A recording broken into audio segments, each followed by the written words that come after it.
L'anxiété, c'est comme une méduse voulant te prendre l'âme. C'est comme un arrêt cardiaque éminent.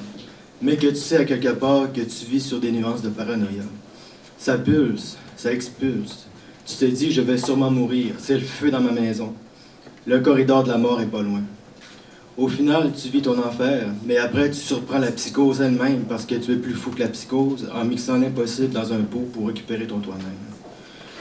Je peux dire, oui, la psychose n'a pas voulu de moi parce qu'on était trop fous. Ça pouvait dire, tabarnak, vous êtes trop intelligent. Votre folie est comme des étoiles qui se tirent partout dans une ambulance de sursaut incommensurable d'absence de mémoire. J'avais peur de la folie. J'ai vu la folie, j'ai vu qu'elle était rien. J'ai voulu quitter sur une sphère d'ombre, mais au final, j'ai resté sur place à attendre la pression du cervelet cosmique. C'est une nouvelle poire qui naissait. Richard Glenn de Ésotérisme expérimental serait fier de savoir que le cervelet, c'est comme un extraterrestre qui recèle des influx de folie.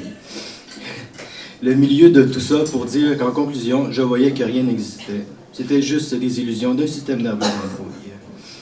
Le cerveau interprète mal. Le cerveau peut être stupide quelquefois, mais on sait que tout ce que ça se passe par des conduits électriques, l'angoisse, des anxiétés existentielles, qui est justement l'origine de l'ego.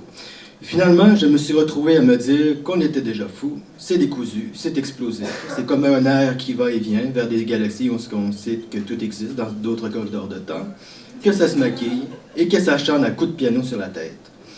La mort traumatisée dépourvue de mots me regardait avec découragement, pas mal agacé.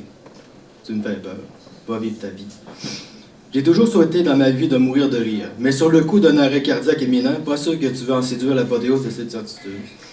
Une psychose que tu es capable de guérir, c'est comme un road trip mental où c'est rendu que la caissière au Super C rit, il te dit t'aurais dû dire dans ta joke sur les pompiers, blablabla, quand t'as rien dit. C'est un road trip où tu deviens un faiseur d'étoiles, un genre de Melchizedek ambulant qui crie par le plaisir de son esprit créatif. Au final, j'ai fait un deuil parce que la psychose, c'est dit crise de fou, pas de coréance, va décalisse, va-t'en. Repose en paix, 15 juin 2016, je vais m'en souvenir que je n'ai jamais été mort et que j'ai repris naissance avec l'ardeur de Phénix sans folie. Merci.